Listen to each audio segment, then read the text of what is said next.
기드온 네 번째 시간, 아비멜렉 이름에 얽힌 사연, 사사기 9장 봉독했습니다.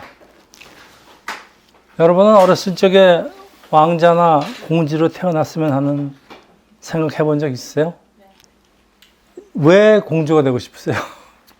사람들에게는 본능적으로 높임을 받고 싶은 그런 욕망이 있는 것 같아요. 그래서 세상에서도 왕이 되려고 하죠. 어떤 사람은 수단 방법을 가리지 않습니다. 심지어는 교회에서도 왕이 되려고 하는데요. 여러분, 하나님이 지위를 버리시고 이 땅에 내려오셔서 종이 된 분이 바로 교회의 주인이신 예수 그리스도입니다. 교회에서 왕이 된다는 건 있을 수가 없는 얘기예요. 근데 왜 이렇게 요즘 교회에 왕이 많아요? 오늘 기도원 마지막 시간인데, 기드온의 아들 아비멜렉에 관한 이야기인데, 미디안과의 전쟁에서 승리한 기드온에게 사람들은 왕이 될 것을 권하지만은 그 기드온의 그 명답이 성경에 기록되어 있습니다. 사사기 8장 23절. 기드온이 그들에게 이르되 내가 너희를 다스리지 아니하겠고 나의 아들도 너희를 다스리지 아니할 것이요 여호와께서 너희를 다스리시리라 하니. 여러분, 이게 진심일까요? 말은 그렇게 하지만 속으로는 얼마나 왕이 되고 싶었는지 왕처럼 살면서 아들 이름을 아비멜렉, 나의 아버지는 왕이다 라고 짓고 왕처럼 살았는데, 결국 그 이름을 가진 아들 때문에 온 집안이 멸망하는 참사가 일어납니다. 처음에 기도는 하나님의 말씀에 순종해서 이스라엘을 구원한 믿음의 영웅이지만은 그의 삶을 통해서 두 가지 큰 잘못을 저지릅니다. 첫째, 이 부정한 금으로 에봇을 만들어서 이스라엘로 하여금 우상에 빠지게 한 것. 아주 굉장히 큰 잘못입니다. 둘째, 많은 아내를 둔 것도 문제지만 이 가나안 여인을 첩으로까지 두었다는 것. 그리고 가나안 여인과 사이에서 태어난 자식 아비멜렉이 70명의 배다른 형제를 죽이고 이스라엘의 왕이 되는데, 그 결과 그 기드온 집안이 몰락하는 이야기입니다. 오늘 아주 슬픈 얘기입니다. 왕이 될 수도 없고 또 왕이 되면 안 되는 사람도 있어요. 그런데 동서양 시대를 막론하고 이 억지로 왕이 되는 과정은 참 비정상적이고 잔인한 건 역사가 증명합니다. 세상에 왕이 되고 싶은 그 사람의 강렬한 욕망은 수단 방법을 가지지 않기 때문에, 만일 우리가 나의 삶의 목표를 이 성공이란 두 단어에 두고 있다면은, 두 글자에 두고 있다면은, 이 성공을 달성하기 위한 목적을 위한 방법은 통제가 불가능해집니다. 그런데 물질적인 목표에 달성한 사람들도 있어요. 근데 그런 사람한테 흔히 일어나는 증상, 흔히 일어나는 현상 아십니까? 옮겨버렸군요. 왜 영성이 없어질까요? 이건 답이 없죠? 네. 사람이 교만해져서 그렇습니다. 사람이 교만해지는 순간에 하나님하고 멀어집니다. 그러면 영성이 떨어지게 되어 있습니다. 기도는 하나님을 두려워하면서도 그래도 자기는 하나님의 축복을 누리고 있다고 착각하며 살다가 죽어요. 그렇지만 자기 집안을 멸문으로 이끄는 불씨 하나가, 아주 나쁜 불씨죠, 자라고 있다는 것을 모르는 것은 왜 그럴까요? 네. 그의 영성이 떨어지니까 영이 죽어가기 때문에 알아차릴 수가 없습니다. 근데 이 시간이 흐르면서 점점 타오르는 이 강렬한 불꽃, 성령의 불꽃에 완전히 반대입니다. 사람의 욕망의 불꽃입니다. 이 기드온 집안에서 온 이스라엘로 퍼지는데, 하나님의 말씀에 순종하지 않고 욕심이 이끄는 대로 살아온 결과는 안타깝지만은 기드온 한 사람으로 끝이 나지 않습니다. 자, 세상에서 우리가 실패를 하면은 반성하게 되고 내가 뭘 잘못했는가 뒤돌아볼 시간이나 있지만은, 그런 것도 없이 그냥 성공 가도로 달리고 있다면 아주 무서운 교만과 착각이 생깁니다. 이건 사람이기 때문에 어쩔 수가 없어요. 그래서 자기가 성공하고 보니까 목표가 중요하지 방법은 중요하지 않다, 이런 착각이 들어요. 여기서 점점 발전하는 게 뭡니까? 목적이 이끄는 삶. 아주 위험한 신앙입니다. 여러분, 목표도 중요하지만은 방법은 더 중요합니다. 이제 심판은 그 아들 아비멜렉과 이스라엘에게 떨어지는데, 기드온은 자기의 성공을 자랑하면서 많은 아내와 첩까지 두었지만은 그 사이에 태어난 자식이 자기 집안과 이스라엘에게 엄청난 악을 저지를 것을 생각하지 못했습니다. 이건 하나님의 심판이라고 보다는 한 인간이 자기 욕심대로 살아온 결과예요. 그래서 심은 대로 거둔다. 그런 우리 속담도 있지만은, 그렇지만 아비멜렉에도 변명의 여지는 있어요. 배다른 형제들에게 왕따를 당하고 살아온 그 깊은 분노가 있어요. 그걸 가슴에 품고 자랐을 겁니다. 근데 사람한테 분노가 없는 사람은 없어요. 모든 사람에게는 감정이 있기 때문에 분노가 있습니다. 크든 작든. 그렇지만은 분노가 있다고 자기 분노를 모든 사람이 다 남에게 터뜨리진 않습니다.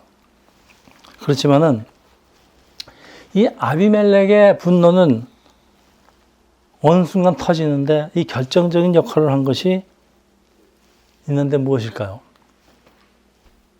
네, 자기 가나안 어머니의 교육이었습니다. 그렇지 않은 것 같으면 이렇게 교육 안 시키죠. 분노를 재우게 하지만은. 네. 자, 아들의 신앙을 좌우하는 것은 어머니 영향이 크게 작용하죠. 아비멜렉이 가나안 여인 어머니께 배운 것은 당연히 사악한 가나안 이방 신앙입니다. 자, 그래서 이스라엘 사람들이 어머니가 어떤 사람인가를 중요하게 여기는 이유가 있는데, 그리고 자식은 거의 어머니 종교를 따르기 때문에 그렇습니다. 어머니가 유대인이야 자식 발전된 이유도 어떻게 해서든지 종족을 남기려는 이스라엘의 지혜 같아요. 이집트 시절부터 특히 남자가 낳자마자 죽였으니까 많이 학살되기 때문에 이게 부계로 이어가다가는 종족이 계속 이어가지를 못합니다. 그러니까 어쩔 수 없이 이 모계의 전통이 이어진 것 같은데요. 자연 발생적인 풍습이에요. 어쩔 수 없이 생긴 종족 보존을 위한 기드온은 하나님이 이스라엘의 왕이라는 사실을 잘 알고 두려워하면서도 감히 자신이 왕이 될 생각은 못하고 살았죠. 그렇지만 가나안 문화는 다릅니다. 기회만 있으면 자기 정적대로 다 죽이고 왕이 되려고 하는 그 가나안 환경에서 자란 아비멜렉에게는 왜 자기 아버지 기드온이 왕이 되지 않는지 그 이유를 이해할 수 없었을 것입니다. 아비멜렉에는 가나안의 교육과 가나안의 피가 흐르고 있고, 성장함에 따라 평소에 형들에게 따돌림 당하던 분노는 점점 쌓여서 이제 아버지의 죽음이라는 아주 결정적인 기회가 찾아옵니다. 이스라엘에게 왕이 없다는 결정적인 상황을 이용한 아비멜렉은 그동안에 쌓인 분노와 적개심을 자기 자신을 위해서 합리화시키고 그리고 왕이 됩니다. 근데 그 방법이 아주 잔인한 어머니 나라 가나안의 방식입니다. 사사기 9장 4절에서 6절입니다. 바풀이 신전에서 은치 10개를 내어 그에게 주매. 그러니까 헌금, 신전에 들어온 헌금을 모아서 은치 10개를 가지고 조폭을 샀다 그런 얘기입니다. 지금 그것으로 방탕하고 경박한 사람들을 사서 자기를 따르게 하고, 오브리에 있는 그의 아버지 집으로 가서 여롯바알의 아들 곧 자기 형제 70명을 한 바위 위에서 죽였으며, 다만 여롯바알의 막내 아들 요담은 스스로 숨었으니 남으리라. 세겜의 모든 사람들의 모든 족속에 모여서 세겜에 있는 상수리나무 기둥에서 아비멜렉을 왕으로 삼으리라. 여기 한 바위에서 동시에 죽였다 이런 말은요, 이건 우발적인 살인이라는 얘기가 아니라요. 체계적이고 조직적으로 학살이에요. 한 사람씩 한 장소에서 차례대로 처형시켰다 그런 의미입니다. 히브리 원어의 의미가 그렇습니다. 그러니까 이거는 히브리 방식이 아니고 완전히 가나안 방식으로 조직적으로 사람을 처형하는 방식입니다. 자, 이 아비멜렉은 자기 그 외가의 친척들, 세겜 사람들이죠. 자기가 왕이 되는 수단으로 사용을 했고, 또 자기 친가 쪽에는 모두 죽여버리고. 네. 이 역사는 반복되는데, 요즘 제가 보다가 중단한 그 태종 방언이 한 짓과 너무 비슷합니다. 그렇게 동생을 막는다고 그렇게 똑같은 전개됩니까? 아비멜렉은 사악한 방법으로 형제들을 죽이고 왕이 되지만 모든 것이 그 생각대로 되는 게 아니에요. 생각지도 못한 일로 세겜 사람들과 금이 가고 서로 죽이는 과정을 통해서 몰락합니다. 여러분, 세상에서 우리 생각대로 되면 어떻게 될 것 같아요? 망한 정도가 아니고요. 너는 언젠가 내가 죽일 거야. 그러면 그쪽도 나를 죽이려고 그럴 거 아닙니까? 그럼 결과적으로 우리 생각대로 되면 저거 다 죽죠. 이 하나님께 의지하지 않고요. 자기의 머리와 꾀로 악하게 성공한 사람은 전혀 생각지도 못한 일을 만나 결국 무너지게 된다는 이 교훈을 주네요. 그렇지만 세상 사람들은 아직도 허황된 것을 믿고 우상을 따르고 자기 힘으로 자기 생각대로 행동을 합니다. 사사기 9장 22절에 24절입니다. 아비멜렉이 이스라엘을 다스린 지 3년 이제 정권이 3년 갔습니다.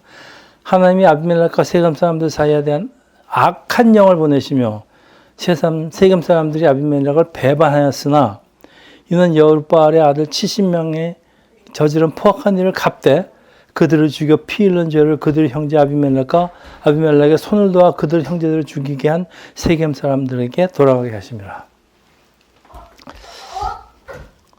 아마 누가 아비멜렉에게 그 이스라엘 앞으로 잘 다스리려면은 아무리 비록 그 세겜 사람들이 너를 도와서 너를 왕을 시켰지만은 그 사람들 절대 쓰면 안 된다는 걸 알려준 것 같아요.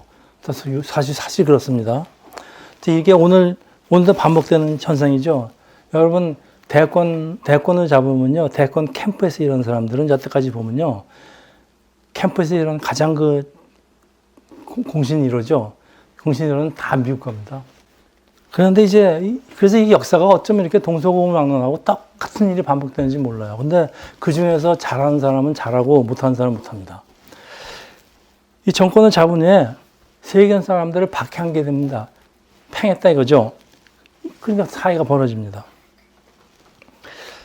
그리고 여기 하나님이 악한 영을 보냈다는 표현은 하나님이 사탄을 그런 영을 보냈다는 얘기가 아니에요. 성경에 이렇게 표현되어 있다는 것은 하나님이 은혜를 거두어 가시니까, 즉 하나님이 떠나시니까 그 사이에 악한 영들이 쳐들어왔다 그런 얘기입니다. 그리고 악한 영들이 하는 일은 불화하고 싸우게 하는 거예요. 그러니까 결국 하나님이 떠난 자리에는 사람끼리의 불화, 아비멜렉과 세겜 사이가 틀어지게 돼요. 이게 아주 패턴입니다. 그 세겜 사람들이 분노한 이유가 있죠. 내가 우리의 도움을 받아서 왕이 될 때는 언제고 이제 와서 우리를 왕이 됐다고 우리를 팽한다? 그럼 우리도 너희 죄를 다 폭로하겠다. 네. 그대로 오늘날 일어난 일이 그대로 일어나지 않습니까? 이 드라마 작가들이 전부 다 성경을 본 것 같아요. 아비멜렉의 결정적인 비밀이 무엇일까요? 왜 이렇게 발목을 잡힐까요? 그거는 살인 교사한 사람과 살인자의 사이에서 항상 일어나는 일입니다. 형제 70명을 한 번에 처형한 살인의 교사한 자하고 살인한 자의 사이가 이제 좋을 땐 괜찮은데 이게 틀어지면요. 이건 어느 드라마를 봐도 이거 비밀 안 드러나는 드라마가 없습니다. 세겜 사람들은 아비멜렉의 비밀을 폭로하겠다고 협박을 했는데요. 아비멜렉이 누굽니까? 오히려 이제 그 반격이 시작되는 게 사사기 9장 48절 49절인데요. 아비멜렉 및 그와 함께 있는 모든 백성이 살몬산에 오르고 아비멜렉이 손에 도끼를 들고 나무가지를 찍어 그것을 들어올려 자기 어깨에 메고 그와 함께 있는 백성에게 이르되 너희는 내가 행하는 것을 보니 빨리 나와 같이 행하라 하니 모든 사람들도 각각 나무가지를 찍어서 아비멜렉을 따라 모래에 놓고 그것들이 얹혀 있는 보루에 불을 놓으며 세겜 마당에 있는 사람들을 다 죽였으니 남녀가 약 1000명 불에 태워 죽였답니다. 아비멜렉이 처음부터 이렇게 나빴던 것 같지는 않아요. 근데 이제 사람들이 보통 이제 도둑질이고 뭐고 이제 부정도롭고 처음에는 사사로운 동기로 시작하고 조그맣게 시작을 하는데요. 이게 이제 안 걸리면 이제 그 사람 참 조그맣게 나쁜 짓 하다가 걸리는 사람은 참 하나님이 축복하신 사람이에요. 근데 그냥 넘어가요. 시간이 흐를수록 점점 더 담대해집니다. 그러다 보면은 자기가 하는 짓이 뭐 별로 잘못된 것 같지도 않아요. 사람에게 있는 연약함이 그렇습니다. 그 성경 구절에 말이죠. 내 시작은 미약하였으니 내 나중은 심히 장대하리라. 요 이 구절을 우리나라 말 속담으로 옮긴 게 뭘까요? 이건 질문입니다. 이거 알아맞히면 제가 인정하겠습니다. 우리나라 말로, 이 속담을 우리나라 말로 옮기면, 네, 바늘도둑이 서도둑이 된다. 이 아비멜렉은 영성, 그리고 이성까지 잃고요. 이스라엘, 세겜 사람, 친가, 외가, 막론하고 다 죽입니다, 이거죠. 연쇄 살인마로 변해가는데, 그러다가 이제 그 최후가 찾아오는 게 오늘 끝입니다. 참 비참한 얘기예요, 오늘 얘기는. 근데 이런 비참한 얘기를 왜 제가 설교를 할까요? 우리도 그러지 말자 이겁니다. 사사기 9장 53절에서 54장. 한 여인이 맷돌 윗짝을 아비멜렉의 머리 위에 내려던져 그의 두개골을 깨뜨리니 아비멜렉이 자기의 무기로 청년을 급히 불러 이르되 너는 칼을 빼어 나를 죽이라. 사람들이 나를 가리켜 이르기를 여자가 그를 죽였다 할까노라. 그 청년이 그를 찌르며 그가 죽은지라. 야, 정말 여기 맷돌이 떨어지는. 옛날에 사울이 죽을 때도 이렇게 죽었죠. 네. 여러분, 싸움터에서 왕이 죽는 모습, 멋있는 모습이 뭘까요? 싸움터에서 왕이 죽는 모습. 멋있게 죽는 모습. 멋있게 사는 모습은 많아요. 적장의 머리를 10개 비고서는 다 들고 들어오는 거 말고. 멋있게 죽는 모습. 뭐 적정하게 칼에 죽는 거 아니겠어요? 쫄병한테 죽으면 그렇죠. 예. 근데 한 여인의 아주 돌발적인 행동입니다. 맷돌 위에서 맷돌을 떨어뜨리니까 그거 맞아 죽는데, 야, 이 정도 되면, 우리 전에 사사기에 그걸 했었죠. 시스라나, 야이라는 여인손에 죽음을 당하던 시스라도 이렇게 죽죠. 네. 천막 치는 그걸로 이렇게. 네. 여인의 손에 죽을 수는 없다. 이건 왕의 자존심일까요? 어쨌든 왕다운 모습은 전혀 없어요. 그래서 이 모습은 뭘 보여주는 거면요. 니까짓 게 무슨 왕이야. 잘 보여주는 하나님의 역사가 참 흥미롭습니다. 사사기 9장 56절 57절이에요. 아비멜렉이 그의 형제 70명을 죽여 자기 아버지에게 행한 악행을 하나님이 이와 같이 갚으셨고 또 세겜 사람들도 모든 악행이 하나님이 그들의 머리대로 갚으셨으니 여룻바알의 아들 요담의 저주가 그들에게 응하더라. 자, 여러분 세상에서 성공 여부를 결정하는 가장 중요한 변수가 뭐라고 생각하십니까? 여러분 다 성공해야 될 텐데. 가장 중요한 변수. 여러분의 실력이죠? 노력이죠? 운도 줘야 되죠? 다 틀렸어요. 그런 것도 조금씩 있긴 있어야 되죠. 변수가 뭘까요? 여러분, 우리가 자랄 적에는 이런 얘기 많이 들었습니다. 사람의 삶 속에서 세 번의 기회가 온다. 절대 놓치지 말라. 한 번은 반드시 잡아야 된다. 그 얘기는 저희들의 귀에 못이 박아도록 듣고 자랐습니다. 그러니까 자기에게 잘 찾아오는 기회를 잘 포착하는 건데요. 여러분, 이 바둑에서도 가장 중요한 것이 여러분 수순입니다. 수순이 뭔가 하면요. 똑같은 바둑돌을 똑같은 장소에 놓아도 놓는 순서에 따라서 결과는 똑같아져요. 그런데 놓는 순서에 따라서 완전히 바뀝니다. 판이. 그걸 수순이라고 합니다. 이게 무슨 얘기냐면요. 똑같은 사람이 똑같은 일을 한다 해도 그럼 결과는 같아야 되는데 똑같은 사람이 똑같은 일을 했으니까.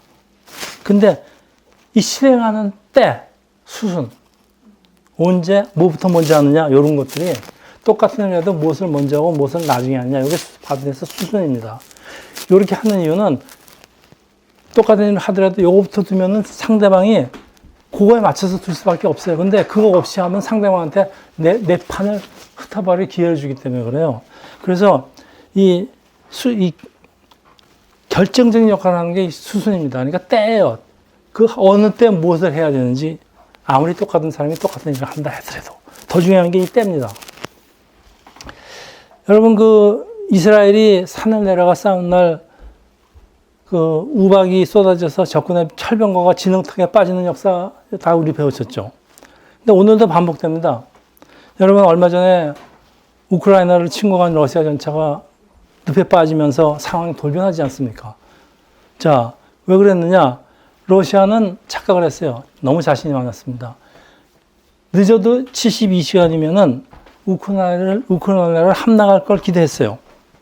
그런데 이제 중국에서 북경 동계올림픽이 진행되고 있으니까 중국이 며칠만 봐달라고 해서 며칠을 봐줬습니다. 그래서 그거 기다렸다가 또 마침 또 그때 그 우크라이나 쪽에서 봄이 조금 일찍 왔대요. 그래서 그 땅이 다 녹아버렸대요. 그 일대는 늪지대 같아가고서는 그 땅이 그 겨울이 지나서 봄에 땅이 녹는 순간에는 뭐든지 다 빠진답니다. 그래갖고서는 그 전차들이 그냥 그 늪에 빠져 있는 걸 갖다 그냥 때려버리지 않았습니까? 거기서 완전히 거기서 초전박살이 났습니다. 러시아가. 자, 그래서 그 바람에 우크라이나는 시간을 벌었어요. 시간을 벌어서 이제 세계 각국으로부터 그 무기랑 그 물자를 공급받고 반격을 하면서 현재 지금 2달 지났어요. 아무도 상상 못했습니다. 이제 이 전쟁은 장기전으로 갈 것 같아요. 그 바람에 이제 라면 값 오르고 밀가루 값 오르고 과자 값 오르고 이제 다 30% 오르고 네. 기름 값 오르고 식용유 값 오르고 인도네시아에서 수출 금지했답니다. 정말 큰일 났습니다. 네. 여러분 이 소련이라는 나라가요 KGB 아시죠? KGB라는 막대한 그 막강한 정보 조직을 운영하던 세계 최강의 정보 국가였어요. 다 소용없다는 얘기입니다. 이게 이런 인간에게 존재하는 이 한계예요, 이게. 근데 이 한계가 있어요. 사람은 앞을 보지 못하니까. 근데 이것들이 다 어디서 나왔겠어요? 소련이 러시아가 너무 교만했다 이런 얘기입니다. 여러분 세상 일을 할 때도 때를 잘 파악하는 것보다 중요한 일이 없어요. 왜냐하면 생각하지도 못하는 돌발적인 변수가 나기. 그래서 하나님의 때 해야 되는 겁니다. 하나님의 때는 하나님이 그런 일을 못 나게 하지만요. 우리 생각에 우리 때 하면요. 세상에 무슨 변수가 나올지 어떻게 합니까? 여러분 세상 사람들도요. 때를 놓치지 않고 성공해서 세상의 권력과 부를 누리긴 해요. 근데 끝이 보통 좋지 않아요. 왜 그럴까요? 네. 뭐 교만하니까 자꾸 교만이 실수를 이제 만들어 갑니다. 그렇지만은 천지를 만들고 통치하는 하나님이 있기 때문에요. 하나님이 통치하시기 때문에 그렇습니다. 하나님이라는 변수를 항상 여러분 잊으시지 마세요. 무슨 계획을 세울 적에 내가 아무리 치밀하게 세워도요. 거기 하나님 변수 하나만 딱 들어오면요. 내 계획은 없어진다는 걸 제가 수십 번 얘기했죠. 근데 하나님의 때가 있어요. 근데 우리가 하나님의 때를 몰라요. 우리가 하나님의 때를 어떻게 합니까? 그러니까 우리가 계획은 하지만은, 계획을 세워야 되긴 하지만은, 하나님의 때를 모르는데 우리의 계획이 무슨 의미가 있어요? 그럼에도 불구하고 세워야 됩니다. 자, 아비멜렉은 눈치가 빠른 사람이라 아버지 기드온이 죽었을 때, 야, 이때가 바로 그때다. 그러고, 이 권력에 공백이 생겼으니까, 이때가 항상 그 위기입니다. 찬스면 위기입니다. 그 외갓집하고 세겜과 손을 잡고서는 형제들 70명을 한 자리에서 다 죽이고 왕이 되는데, 그리고 3년 통치를 합니다. 그 3년 동안 보기에 세상 눈으로는 아비멜렉은 성공했죠. 그리고 아주 기회를 적절하게 잘 살긴 유능한 사람처럼 보일지 모르지만은, 하나님이 언제까지 보고 계실까요? 그러니까 반전이 일어나죠. 아비멜렉과 세겜 사람들 사이에 점점 멀어지고, 왜냐하면 악한 영을 보내시니까 서로 죽고 죽이는 일이 일어납니다. 자, 여러분, 아비멜렉은 자신이 왕인 줄 알았지만은 이 세상의 평가가 너 왕 아니야. 너는 왕도 아니지만은 왕이 돼서도 안 되는 사람이야. 이게 세상의 평가입니다, 결과적으로. 그러면은, 자, 아비멜렉이 이렇게 된 것은 아비멜렉 자신의 잘못일까요? 아니면은 내 아버지는 왕이라고 이름을 주어준 아버지 기드온의 잘못일까요? 누구 잘못이 더 클까요? 아들에게 아비멜렉, 나의 아버지는 왕이라는 이름을 지어준 것은 기드온 자신이 왕이 되고 싶은 아주 간절한, 그러나 허황된 욕망을 적극적으로 한번 표현해 본 것 뿐입니다. 설마 자기 아들이 왕이 될 거라고 생각을 했겠어요? 여러분, 우리 말 조심해야 됩니다. 말이 씨가 되는 것 같아요. 문제는 자기의 그 허황된 욕심을 아들에게 넘겨주었다는 그 결과. 이렇게 무섭습니다. 근데 아들 생각해요. 내 이름이 나의 아버지 왕이야. 그러면 나도 왕이야. 이런 허황된 욕심을 은연중에 심어준 거 아니까 어릴 때부터 자기 이름 한번 부를 때마다 나는 언젠가 왕 될 사람이야. 여러분, 자식이 부모의 소유물이 아닙니다, 여러분. 그래서 부모가 자꾸 자식에게 자신의 못다한 꿈을 넘겨받으라고 강요하는 건 요즘은 그렇지도 않지만, 네, 그건 안 됩니다. 자식은 하나님이 주신 선물입니다, 여러분. 내가 자식을 갖고 싶다고 아무 때나 갖는 것도 아니에요. 하나님이 주셔야 갖는 겁니다. 그러니까 하나님이 주신 선물이에요.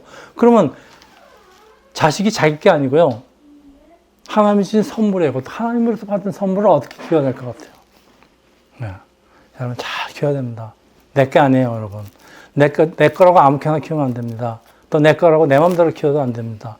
하나님의 말씀으로, 여러분 하나님의 말씀으로 기도해 주면서 사랑해 주면서 성경적으로 올바르게 키워야 되는 게 자식 교육입니다, 여러분. 자, 성경은 기드온의 교만과 욕심이 그 집안의 올무가 되었다는 구절이 있어요.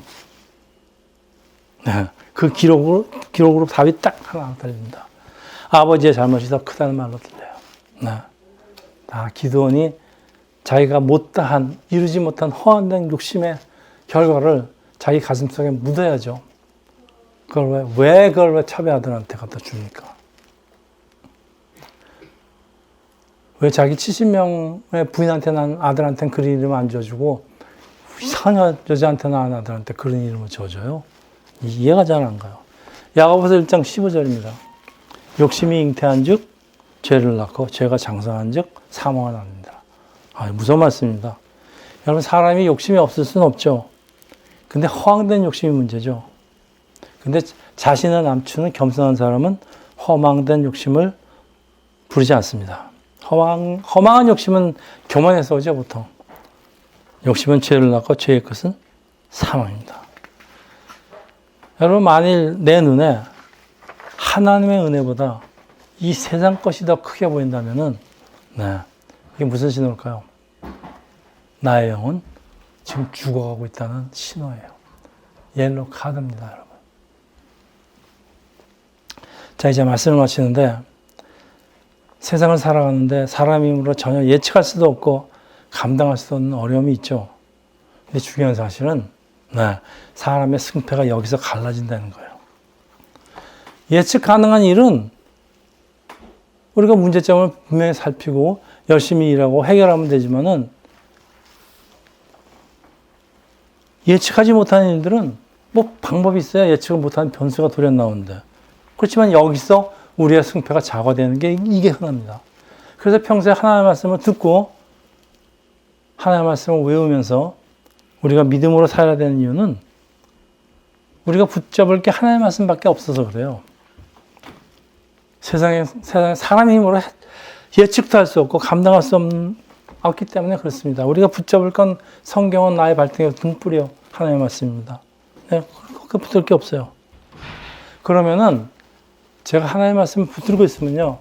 결정적인 때 하나님은 우리에게 지혜도 주시고 하나님 내가 외우고 있던 하나님의 말씀을 생각나게도 하시고 그 답을 주시는 거예요. 이런 식을 통해서 기도 중에서 답을 주시기도 하고 그게 우리 삶에 하나님이 직접 개입하시는 거예요. 그리고 해결하시는데 그리고 이제 때가 되면은 이 악한 사람들에게는 죄의 값을 지불하게 하시죠. 그 이유는 하나님은 통치자이기 때문에 세상의 질서를 바로 잡으시기 위함입니다. 하나님은 아비멜렉의 사악한 행동을 언제까지 내버려두지도 않으시고 또 이스라엘 역시 우상을 섬기고 잘못된 지도자를 왕으로 추대한 대가는 그 대가는 치러야 됩니다. 여러분 사람은 자기가 한 짓에 대한 대가는 반드시 치러야 됩니다. 사람이 됐든 어떤 그룹이 됐든 어떤 나라가 됐든 그들이 한 짓에 대한 대가는 그 결과는 그들이 치러야 됩니다. 세상 이치가 그렇습니다. 그래서 이제 마지막으로 기도원 이야기가 오늘을 사는 우리에게 주는 메시지는 뭘까요? 참 이 끔찍한 이야기가 우리에게 주는 메시지는 뭘까요? 네, 기도원은 영웅이 아니라 하나님의 구원이 필요한 한 인간이에요. 왕이신 하나님이 반드시 필요하다. 하나님 예수가 필요한 것. 여러분 온 성경이 말씀하고 있는 것은 단지 이거 하나입니다. 너희들 인간은 너희들에게는 하나님이 반드시 필요하다. 예수 하나님이 반드시 필요하다. 이 얘기를 성경이 계속하고 있습니다. 이거 없이 살려고 그러는 결과가 이렇다 이런 얘기입니다. 여러분 진정한 축복이라는 것은 하나님의 은혜. 물론 우리 눈에 보이지는 않아요. 하나님이 우리와 함께 하시기에 나의 왕은 내가 아니고 나의 삶을 주관하시고 나를 인도하시는 임마누엘 예수 그리스도입니다. 우리의 삶을 온전히 예수께 맡기는 은혜가 우리 함께 하기를 예수 이름으로 축원합니다. 기도하겠습니다. 할렐루야. 하나님 아버지, 아비멜렉 나의 아버지는 왕이다 라는 그 이름이 한 개인과 한 지방과 한 나라를 어떻게 파국으로 몰아가는지 저희들 오늘 같이 배웠습니다. 아버지, 저희들 항상 떨리는 마음으로 오직 하나님만을 붙들고 예수만을 따르고 사는 세상교회 형제 자매들 되기를 예수 이름으로 기도합니다. 아멘.